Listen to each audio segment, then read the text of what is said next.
Hello everybody and welcome to this webinar which will be starting shortly. Still quite a lot of people signing on, so I'm just going to wait for a few more seconds.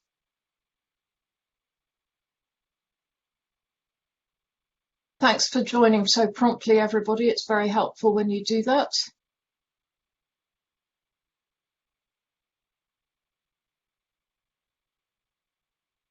We'll be starting very shortly.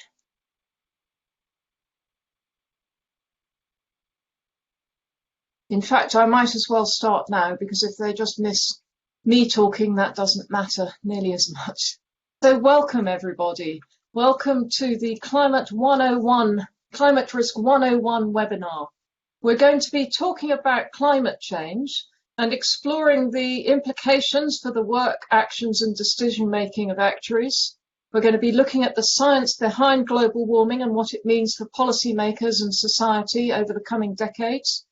And we're going to look at how the UK government's first ever green finance strategy responds to what the science of climate change means for financial services, including financing green priorities and capturing the opportunity that a global market for financial services presents. I'm Louise Pryor. I'm the President-Elect of the IFoA, and I'm also an actuary specialising in sustainability. With slightly other hats on, I'm also chair of the London Climate Change Partnership and a director of the Ecology Building Society. And I used to be chair of the IFoA's Resource and Environment Board, which is the board of the IFoA that especially looks at climate change. Today, we've got joining us from the UK Department for Business, Energy and Industrial Strategy. We've got Dr Rhian Rees-Owen, who's the Senior Climate Science Advisor there, and Ed Hogg, who's Head of Green Finance. Just a couple of housekeeping points. We're very much looking forward to plenty of time for questions and answers at the end.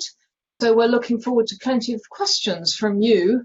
On the right-hand side of your screen, you'll see several various icons, but the one that you particularly want is the one with Q&A on it. If you submit your questions there at any time, do start now, and we'll try and pick up as many as we can at the end. We might not be able to pick up on everything, but we'll try and pick up on as much as possible and maybe respond electronically afterwards. Right. So actuaries are experts in identifying, understanding and managing uncertainty and long-term risk. Climate change is arguably the greatest uncertainty facing our world today, and to my mind, the biggest problem. And there are material financial risks arising directly from it and from measures taken to avoid or mitigate it, such as moving to a net zero carbon economy. So we as actuaries have an important role in promoting the understanding of climate risk and to using our skills and expertise in order to support the transition to a low carbon world and also to adapt to the inevitable warming that is continuing to happen, even if we move to zero emissions now, this moment. There's a lot of risk about, and actuaries need to be there understanding it and helping deal with it. So the IFoA is trying to raise member awareness on climate risk considerations. We've been developing a lot of resources over the last few years. In 2017, we issued a risk alert to all our members about the importance for actuaries to understand, to make sure that they understand what they're doing about climate-related risks in any relevant decisions and are clear in communicating to the extent to which they're taking account of climate-related risks. And this risk alert was developed in order to be very consistent with the recommendations of the Task Force on Climate-Related Financial Disclosures. Now, to support actuaries in doing all this, we've published an introductory guide to climate change and several practical guides. The practical guides we've issued include ones for the general insurance, life insurance, and both defined contribution and defined benefit pensions practice areas. There are also a number of supplementary papers that support those on things like financial assumptions and mortality and so on. All those are available on our website. Various other working parties have put out useful papers. A good one recently, I would say that because I was involved in producing it, on scenario analysis, especially for pension schemes, but there's a lot there for others as well. Overall, the transition to a low carbon economy creates both risks and opportunities. And the financial sector has got to play a big role in this, both in managing the risks and also about some of the opportunities that are there. And Ed's going to be talking a bit more about that in his presentation. We at the IFoA are very committed to supporting our members develop the capacity they need to support the change to a low carbon economy and the growth of green finance in the UK by becoming a signatory to the Green Finance Education Charter. The Charter was developed collaboratively by the Department for Business, Energy and Industrial Strategy, the Treasury and the Green Finance Institute. It's been developed as a way for signatories to further integrate green finance into their work and the wider finance and professional services sector.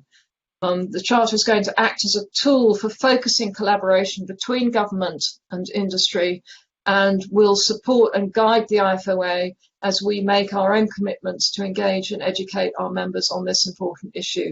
I'm really, really excited about this initiative, and I'm very pleased that the IFoA is entering into this wholeheartedly as the Charter kicks off. The Charter is going to be formally launched next month, and we'll share more information about how we're going to meet our commitments under the Charter shortly afterwards. So what I'm going to do now is first I'm going to hand over to Rhian to talk about the science behind climate change and what this means for our society over time. And then after that, Ed will tell us a bit about how the government's responding to the science and about the green finance strategy. So over to Rhian. Off you go. Hi, Louise and everyone. Thanks so much for being here today. So I wanted to take this time just to talk a bit about the science of climate change. And so over the last couple of years, we've seen increasing numbers of quite alarming headlines like the ones that you see on screen. I wanted to give a bit of the science behind that.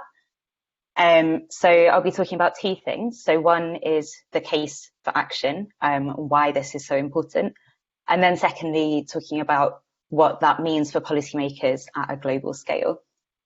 So next slide, please. And again, next slide, sorry. So since pre-industrial times, so the start of the pre-industrial era, human activity has led to about 1 degree of warming. So over that time period, we've emitted several trillion tons of greenhouse gases into the atmosphere. And those have come from a variety of different sources, so from fossil fuel use, deforestation, as well as agricultural and other land use practices. And they trap heat on the Earth, leading to warming of the Earth's atmosphere, land and oceans. So while that 1 degree of warming is an average over the whole globe, some parts of the planet also see much faster warming. So the land warms much faster than the oceans, and parts of the Arctic are warming at an incredibly rapid speed. So they've seen over 3 degrees of warming so far. And as a result of these changes, we're seeing additional changes in all parts of the climate system, so affecting seasonal temperatures, humidity and rainfall. The oceans are losing oxygen and becoming more acidic, and glaciers and ice sheets are melting rapidly, which is contributing to sea level rise. Next slide, please. So we're already seeing the impacts of this on people across the world. So these are just 3 headlines that I've pulled from the news over the last few years for different events that have been at least partly driven, exacerbated, or made much more likely by climate change. So we've got catastrophic wildfires in Alaska, and since then we've seen many more examples of these wildfires in Australia, California, Canada. There have been catastrophic heat waves in Europe and enormous floods displacing thousands of people in Latin America as well as elsewhere. So that's what we've seen already, and we know that this is only going to continue as global warming increases. So next slide, please. So we're currently heading for about 3 degrees of warming by the end of the century. So what the world has signed up to is the 2015 Paris Agreement, where 195 countries have now ratified this agreement, which aims to limit warming to well below 2 degrees and pursue efforts to 1.5 degrees. However, we're not on track for this. So all current policies that are being enacted at the moment, if they continue, we will probably limit warming to about 3.5 degrees by the end of the century. And if additional pledges are fully implemented, we'll limit warming to about 3 degrees, although we can't warm out higher warming. So pledges will need to be enhanced and implemented, and we'll need to see a really rapid and substantial drop in emissions in the near future if we're to reach the 1.5 degree limit in the Paris Agreement. Next slide, please. So the higher the temperature increase, the bigger the risk of catastrophic impacts. So even 0.5 degree of warming matters. But if we continue as we are now and climate change continues unchecked, we will see hundreds of millions of people at risk from things like sea level rise, millions of species at risk of extinction related to climate change, disruptions to global food supplies, and ever more frequent and longer droughts in many parts of the world. Next slide, please. But as I said, there are many benefits to limiting warming as far as possible. So even comparing 1.5 degrees, which is the most ambitious part of the Paris Agreement, compared to even 0.5 degree higher, so 2 degrees. So compared to 2 degrees, 1.5 degrees of warming has much lower risks for food security, water supply, economic growth, human health. We would see benefits or avoided risks across many different sectors. And this is true for all continents and all societies. Next slide, please. So that gives us the case for action. But now what we need to do is act on that information and mitigate climate change and adapt to its impacts. So where we are right now, globally, we are still able to limit warming to 1.5 degrees. We still do have time, but it requires rapid and far-reaching emissions reductions across all sectors. So in order to limit warming to 1.5 degrees, emissions globally have to be halved by 2030, so 9 years' time. And we need to reach a global net zero by 2050. So it might be possible to bring down temperatures if we exceed 1.5 degrees, so that's known as an overshoot. But that requires quite wide-scale deployment of negative emissions technologies and greenhouse gas removal, most of which are unproven. And what the unproven are not deployed at scale yet. So there are a lot of risks associated with that. And alongside that, the greater the maximum temperature that we reach, even if we do come back down to 1.5 degrees, the bigger the chance of us passing tipping points, so things like dieback of the Amazon rainforest, and ecosystem disruption that would be irreversible. Next slide, please.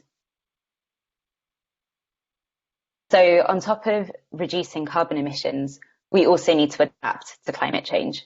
So even at 1.5 degrees of warming, there will be impacts of climate change that the current society is not set up to address. So even if emissions stop today, sea level rise would continue for centuries, and many coastal regions and small islands would need to adapt to this. And alongside that, adaptation alone is not enough. So even at 1.5 degrees, adaptation will be very challenging for some nations, in particular small island states. So the faster we reduce emissions, the less likely we will reach any technical limits to adaptation or barriers to its implementation. So mitigation and adaptation go hand in hand, and both of them have co-benefits that can support our other societal priorities, like biodiversity or public health or economic growth. Next slide, please. So, as I've mentioned, we really need transformational change across all parts of society in order to mitigate and adapt to climate change. But it can be low cost and it can have immediate benefits for society. So the chart I'm showing you here on the right-hand side shows the reduction in costs of different energy sources over the last decade. And you can see that many renewable sources of energy, like solar panels and onshore wind, have come down rapidly in price and are now comparable to fossil fuel, if not cheaper. And alongside that, moving to renewable energy, it also has many of these co-benefits. So as well as lowering emissions, we would simultaneously reduce air pollution. And there are some estimates that air pollution costs maybe 7 million lives a year. The OECD recently did some analysis that suggested that the transition to a clean energy system would create more jobs across the world than the fossil fuel industry. And as we've seen, renewables are already some of the cheapest forms of energy. Next slide, please. Alongside that, there are lots of adaptation practices that can also reduce emissions. So sustainable land management is something that could be implemented over many parts of the world. These practices can reduce emissions while also assisting adaptation, as well as bringing other benefits like reversing land degradation, protecting wildlife, and improving food security. And many of these projects are profitable within 3 to 10 years. So now on to the next slide. Sorry, Faye. So we can delay action and rely most heavily on negative emissions technologies, but the benefits of ambitious early action far outweigh the costs of doing so. So the plots that you see here are 3 different examples of how we could get to net zero. So on the left-hand side, we've got early ambitious action. And as we go from left to right, action is increasingly delayed. So in all of these examples, we would still reach 1.5 degrees of warming. But the longer that we delay action, the higher that maximum temperature is, the more we have to rely on unproven technologies, and the higher the risk of seeing irreversible impacts. So overall, the scale of the challenge is big, but there are solutions, and it is still feasible to meet the goals of the Paris Agreement. And this is something that the UK has been focusing on with its new net zero target in 2050, which I think Ed will touch on briefly. So I'm going to finish there and hand over to Ed, but I look forward to hearing your questions later on. Thanks very much, Rhian. Just to say, some people appear to be having problems seeing the slides. We think that this is probably a problem at your end rather than our end, in that many people can see the slides properly. It appears that logging out and logging in again of this webinar has worked for some people in unblocking the slides. I'm sorry for those people who can't see it. We will be releasing the recording of the webinar shortly, within a few days, so you should be able to at least see the slides on the replay there. Also, a couple of people are actually asking questions in the chat channel. Could you please ask your questions in the Q&A channel, because if they're in the chat channel, we might well miss them. And the Q&A our Q&As are open, and please do keep on asking questions. We've got quite a few already. Thanks very much. Keep them coming. So, sorry, Ed, over to you now. Fantastic. Thank you, Louise, and thank you very much to Rhian for that overall summary of why this is really important, and it kind of sets the scene perfectly for explaining why the UK is doing what it's doing via our net zero target.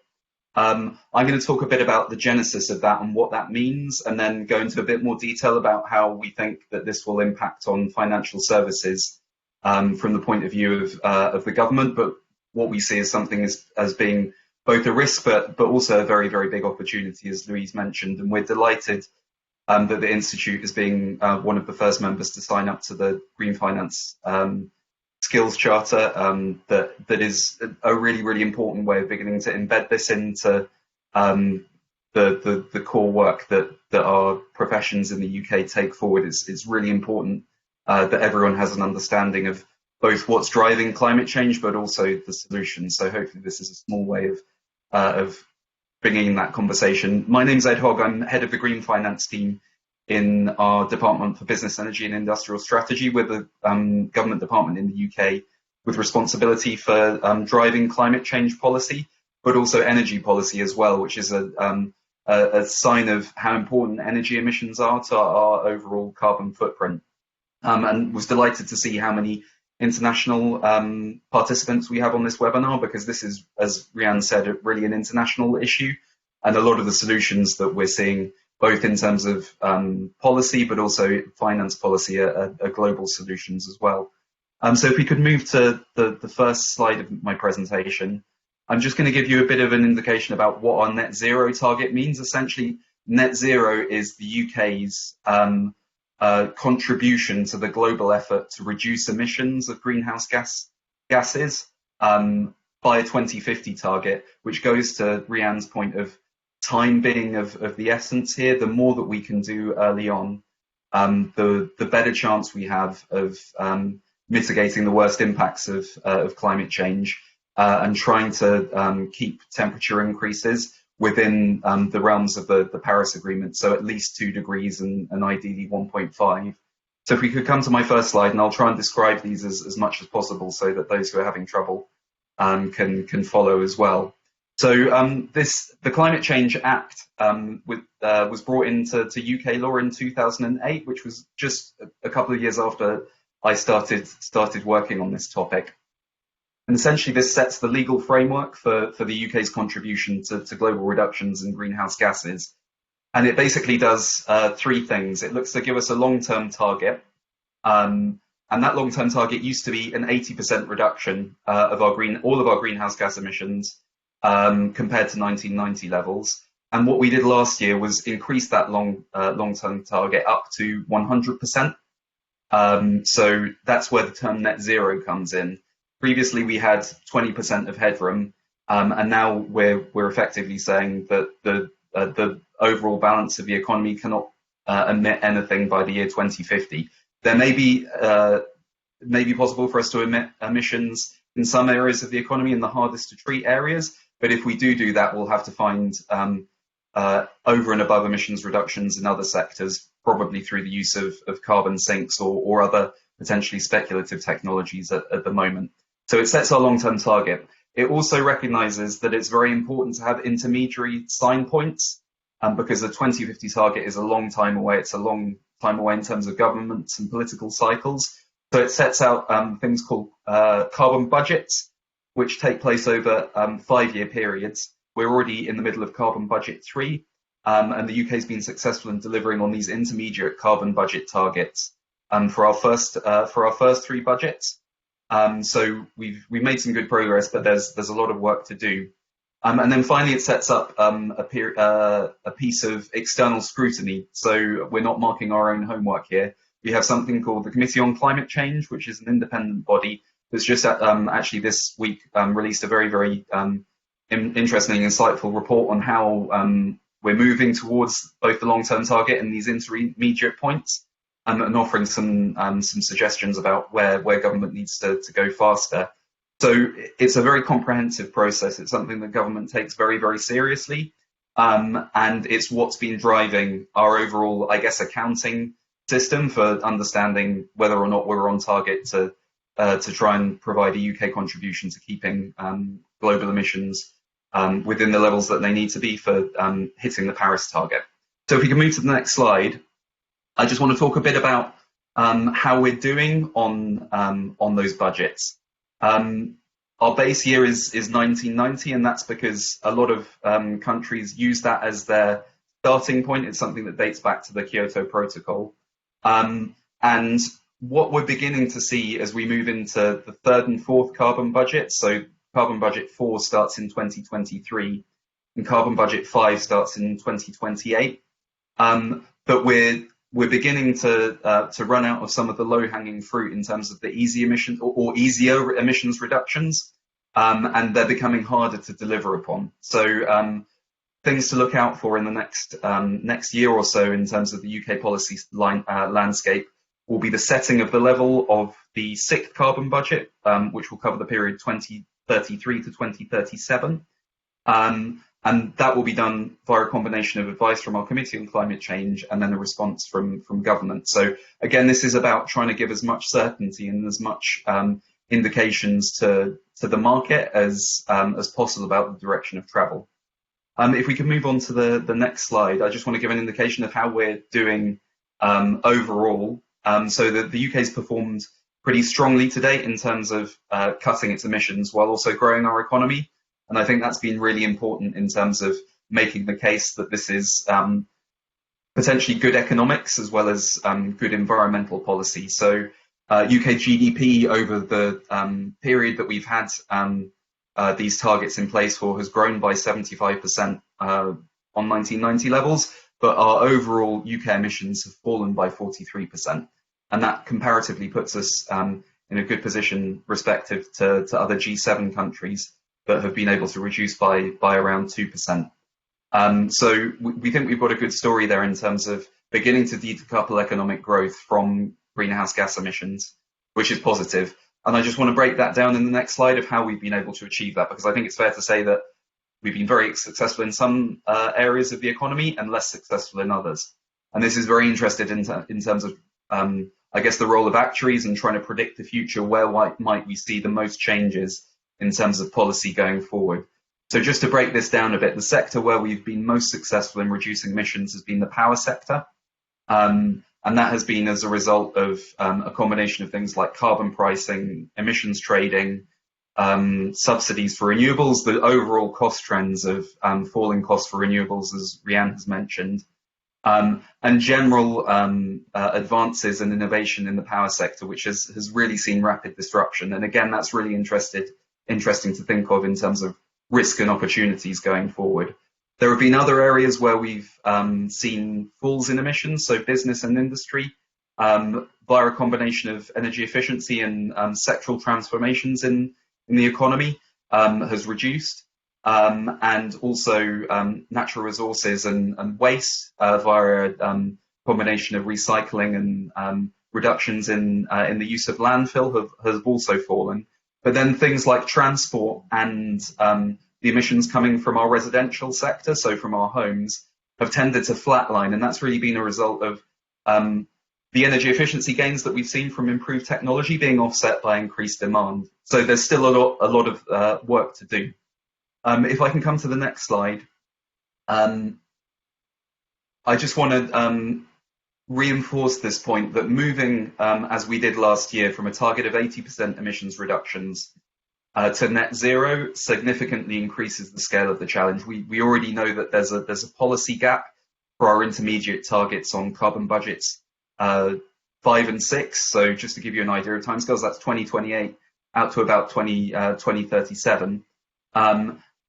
But the longer term target now is harder to meet. And I think this is both a challenge, but it's also potentially interesting from the point of view of trying to predict the future and thinking about the sorts of things that we might see in a developed economy like the UK in 2020. It means that there are certain sectors that previously we might have thought were not going to be part of our policy solution that suddenly come into play, and technologies that we might have thought were marginal in their importance being almost absolute no-brainers that something does need to happen on.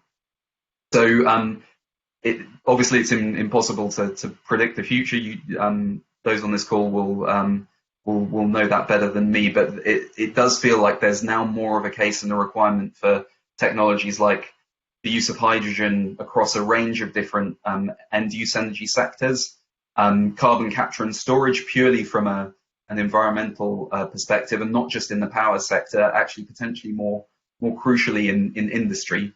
And then also an increasingly positive or important business case to be made for the use of using bioenergy in negative emissions technologies and other forms of negative emissions technologies. And for those who haven't come across that term before, essentially those are technologies that enable you to suck carbon out of the atmosphere, or suck greenhouse gases out of the atmosphere, and store them in a safe place. That's sometimes done organically through the planting of trees, or there are other options for doing that, and carbon capture is one of the ways of doing that, depending on how you do it.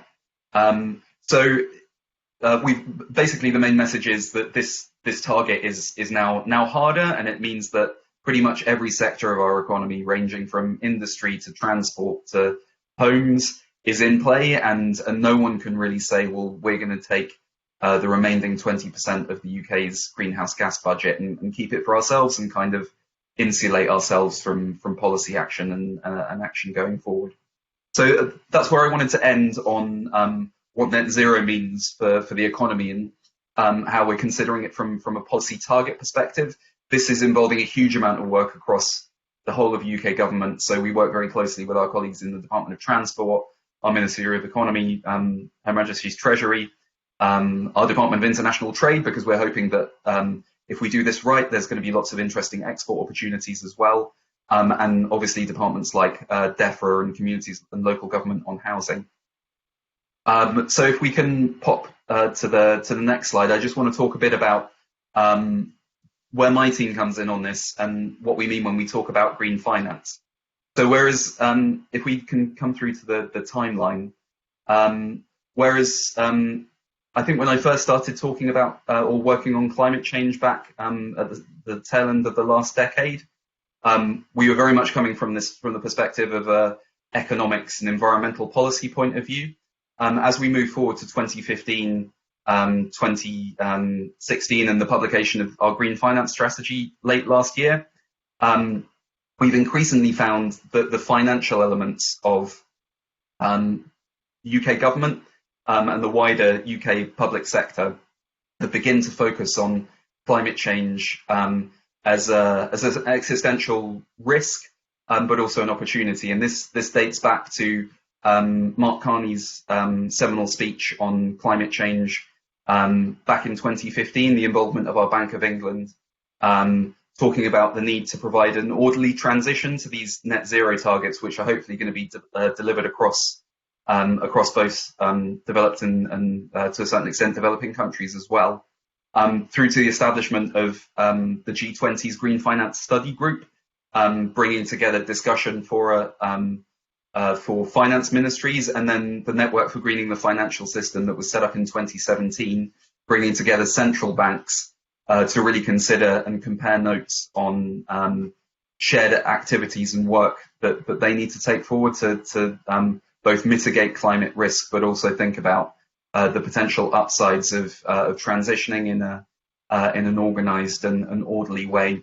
And that led to one of the things that my team has led on jointly with our Department of our Ministry of Economy, Treasury, the publication of our Green Finance Strategy last year.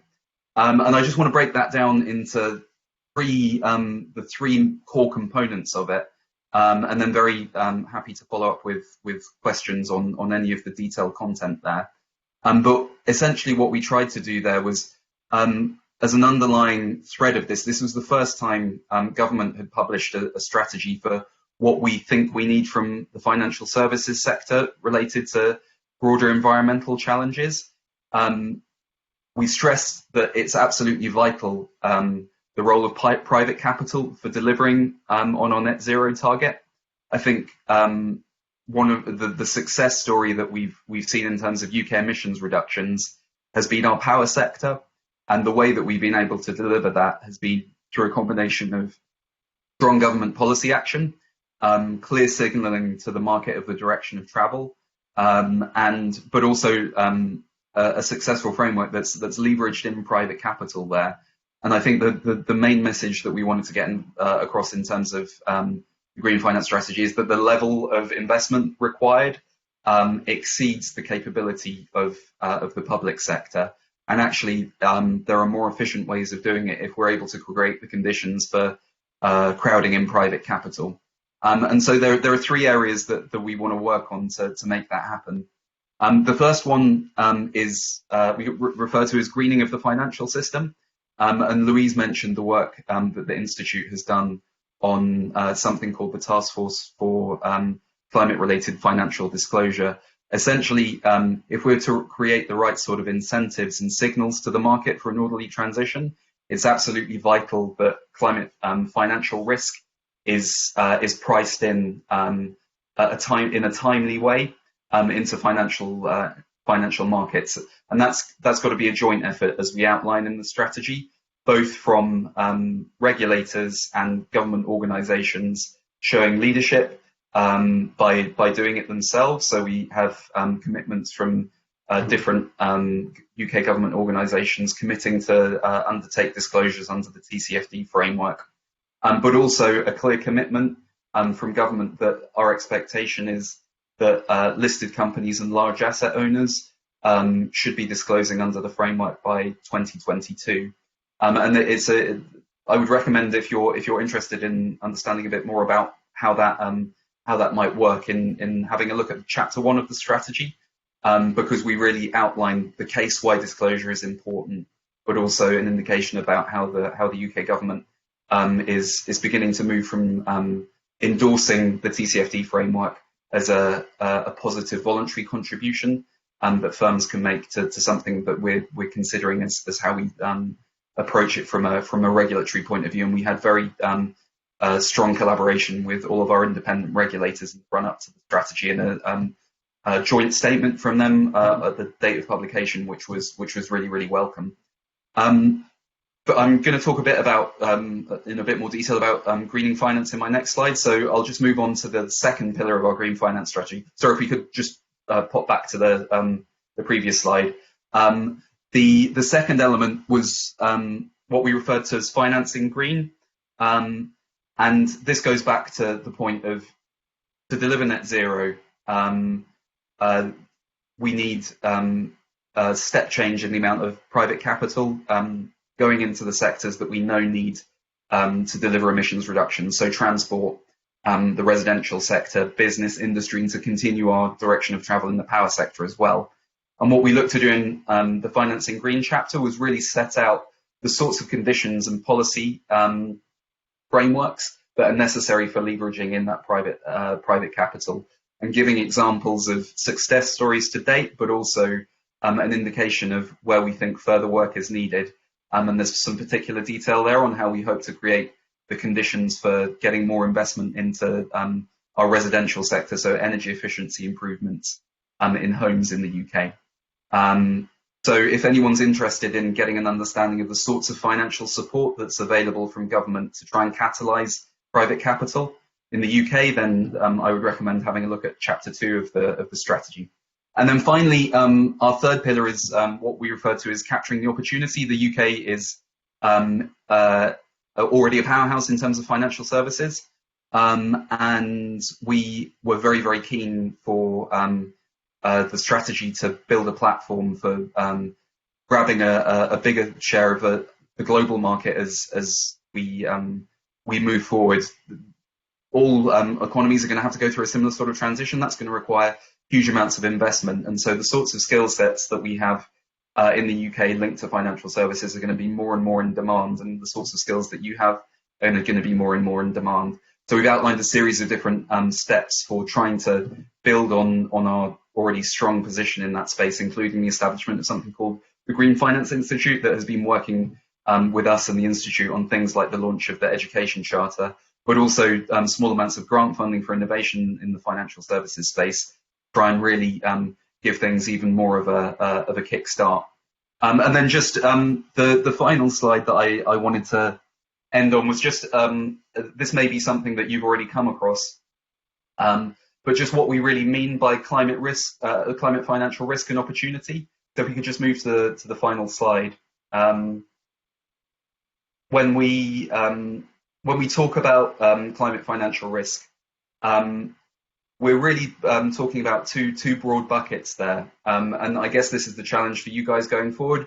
You guys are trying to predict the future. In a way, in our day jobs, we're also trying to change the future. We're trying to avoid those 3 to 5 degree scenarios of average temperature change globally.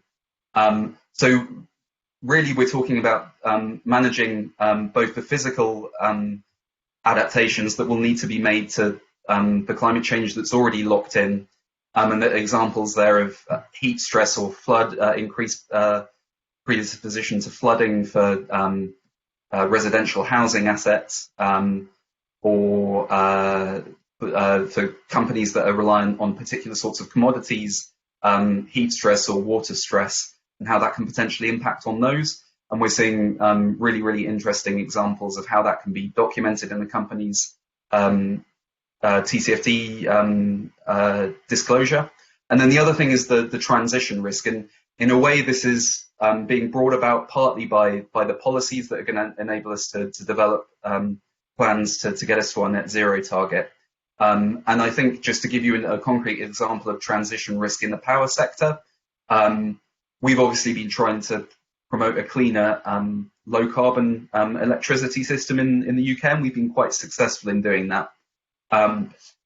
What we've seen is a combination of our carbon pricing, our energy incentives for renewables, have begun to have impacts on existing business models. So you might have seen in the UK news over the last couple of months, we've had some incredibly sunny and windy weather, and that's meant that we've not had any coal-fired power stations being used on the system for increasingly long periods of time. And that's really beginning to impact on the business model for that type of energy generation. So that's a clear manifestation of a transition risk feeding into the financials of a technology that was once a staple of the UK's energy generation system. And if you play that forward to things like transport or agriculture, you can see similar sorts of disruptions coming in the future, be it in the terms of synthetic meat or electric vehicles, which are actually much closer to being a viable option and almost cost competitive now. So all of this is beginning to feed into TCFD disclosures, which provide a really comprehensive way of thinking about both strategy, but also the quantitative metrics for measuring a company or an investor's performance, to trying to really grapple with these two components of climate financial risk. And that's something that my team is working on a daily basis to work with our regulators, our Ministry of Economy, to begin to bring into UK regulations. So yeah, I'll pause there, and very, very happy to take questions. Thanks very much, Ed and Rhian. A couple of really good presentations there that have sparked an enormous number of questions from our participants. So thanks very much to everybody for those. I'm going to try and group the questions into themes, because there have been some definite themes emerging. And I think we'll start off at the science end to a certain extent, in that we'll a lot of questions on emissions. So some saying, why are we focusing so much on emissions, given how much agriculture contributes to climate change? Well, of course, it's through emissions. I mean, when we talk about emissions, we're not just talking about emissions from fossil fuels. We're talking about emissions of greenhouse gases wherever they come from. One very interesting point, somebody says they hadn't realized that net zero meant back to 1990.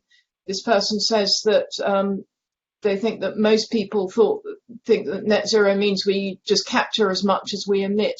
Isn't that a slightly misleading way of naming the target? Do you want to pick up on that, Rhian? Yeah, sure. So net zero does mean capturing as much as we emit, but before we I guess another way of thinking about it is net zero is sorry, let me just gather my thoughts. So yeah, net zero itself means capturing as much as we emit. The 1990 comes from previous targets when we were, and for other countries that don't have net zero targets, you need to set a baseline. So when you're saying you want to cut your emissions by 80%, it needs to be relative to a baseline, and 1990 is the normal baseline. But when we're talking about net zero, it is net zero emissions. Just to pop in on that one. Sorry if I wasn't clear on that. The reason why 1990 was helpful when we had an 80% target is we needed something to refer it back to. Now we've gone to 100% net zero target. 1990 is kind of irrelevant because we just need a zero carbon balance at the end of the year. Yeah. Now there are a lot of questions coming in about it's all very well the government's targets, but they are basically what you might call scope 1 and possibly scope 2 emissions. They're not talking about by scope 3 emissions, we're talking about emissions sort of further out along the supply chain that happen overseas. Is there a danger that with these targets we're just essentially exporting our problems and putting the blame on somebody else? Do either of you want to pick up on that? I can pick up on a couple of those points. So, firstly, when we talk about the UK's success in cutting its carbon emissions, I think people are right in that refers to emissions that are just produced on UK territory. But that's because those are the international requirements. So that's what the UN requires of us when we report our emissions and our progress in terms of cutting emissions. But the UK does also measure its emissions. So there's a consumption-based footprint. So that's measuring the emissions of the embedded emissions of everything that is consumed in the UK.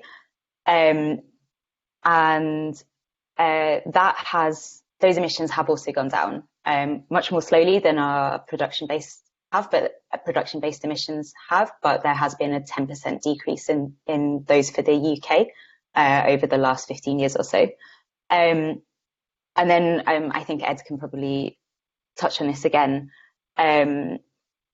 Alongside that, the UK is now really pushing for greater ambition globally. So especially with our presidency of COP26 next year, in all of our engagement with other countries, we're really pushing for them to bring forward ambitious new pledges and targets to help us meet our commitments under the Paris Agreement. But Ed, I don't know if there's more that you want to say there. Yeah, I mean, obviously this is a global issue, and ultimately every country needs to provide what they can in terms of emissions reductions.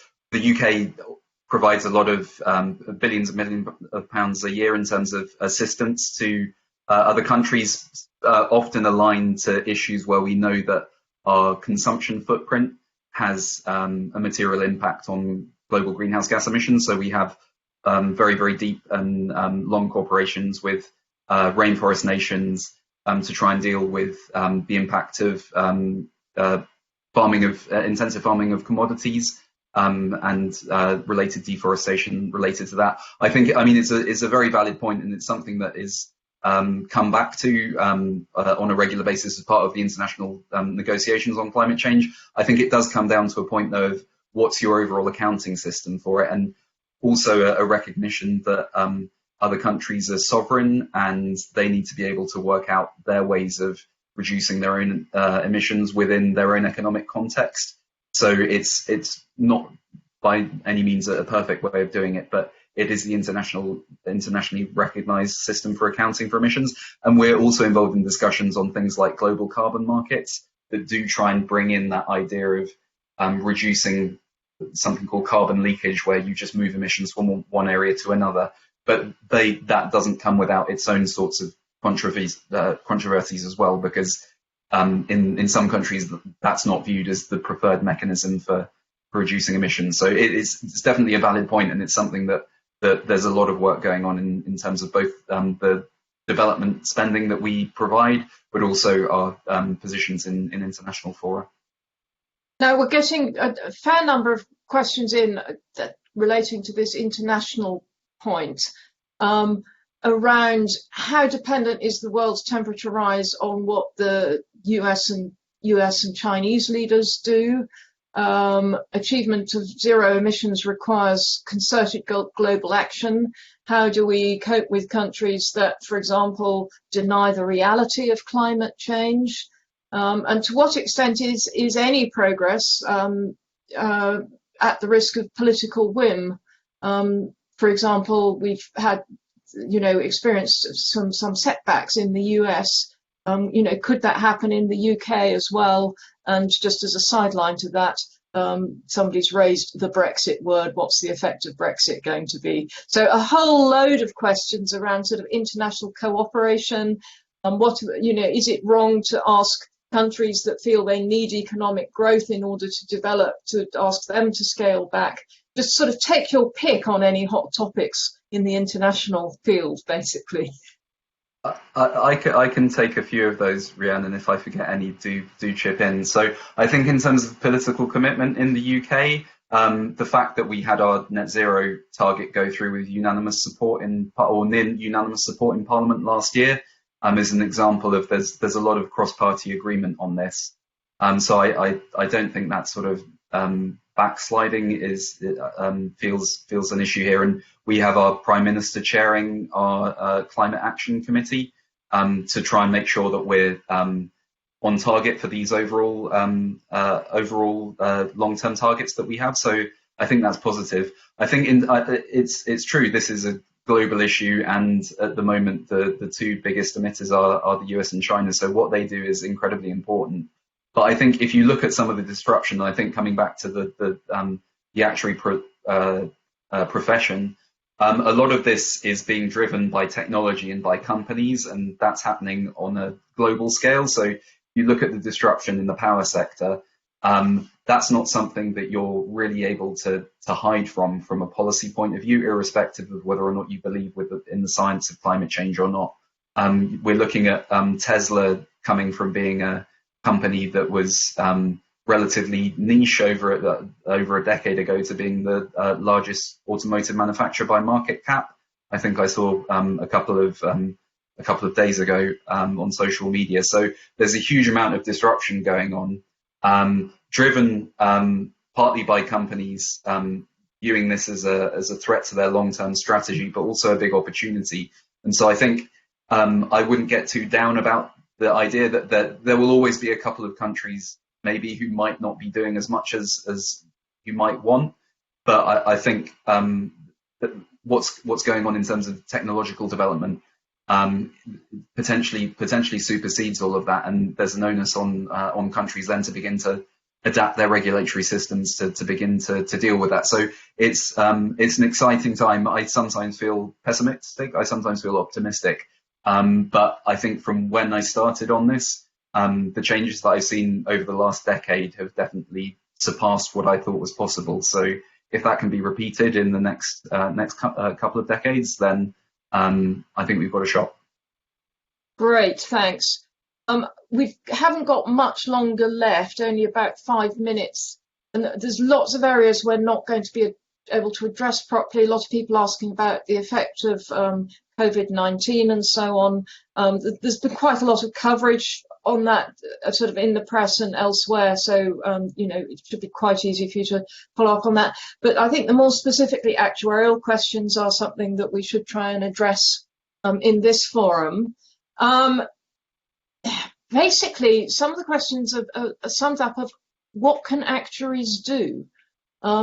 Actuaries can obviously help establish capital requirements against this non-hedgeable risk. Well, that's all very well, but how's that going to really address the problem?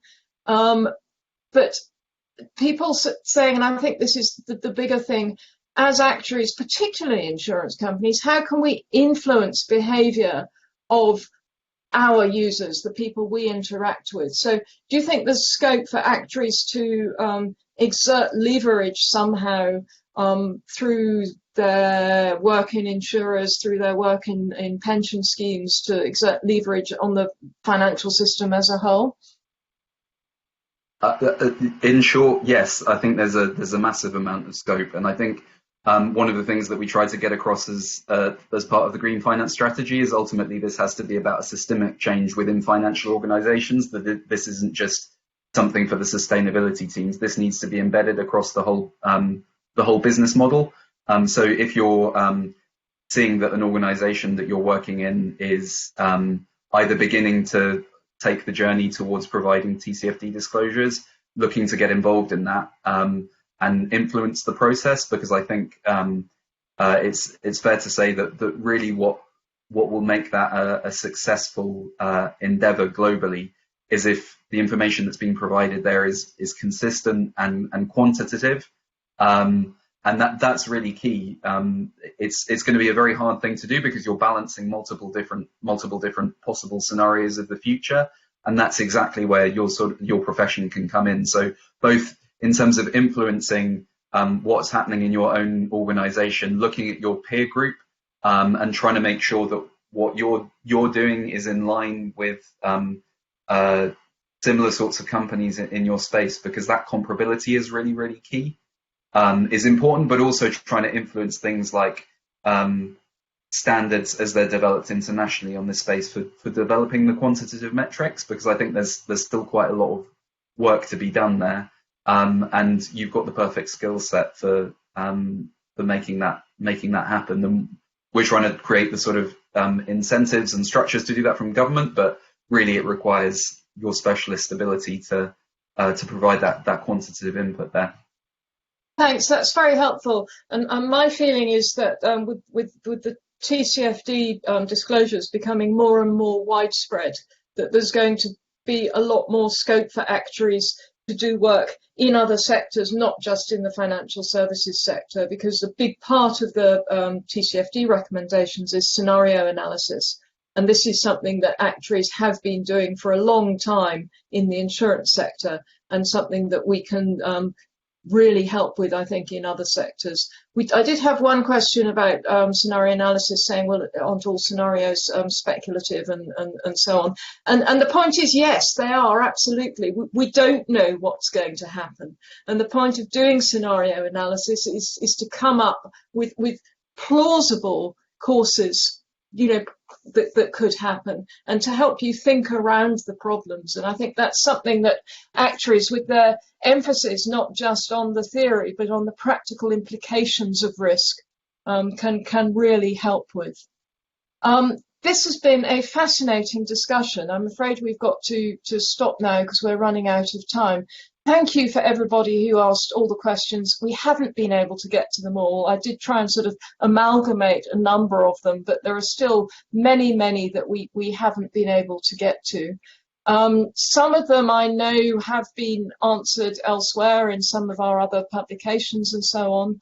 And there will also, of course, be other IFoA events on this sort of thing, and we will be putting out more resources in the future. Special thanks then to Rhian and Ed, who gave such provocative presentations, sparking off all these brilliant questions. I understand that you're both happy for your slides to be circulated afterwards. So we will be able to do that. I know some of you found some of the text a bit difficult to read on the screen, so if you get the actual slides, that should make it easier. And I hope this session has inspired you to learn more about climate change and the way in which it can affect your work as actuaries. We're here to help. The IFoA is trying to provide as much help as we can. There's a lot around on the website. Do please sign up to the IFoA's Sustainable Finance Community newsletter, which is issued every Friday and has masses of good stuff in. It's a must read for me, I must say. Get in touch with our policy team at policy@actuaries.org.uk for further details of any of this, and a recording will be posted on the website really quite soon. So thanks very much to everybody. Thanks to Ed and Rhian, and especially also to the IFoA staff who've made all this possible. Thank you. Goodbye.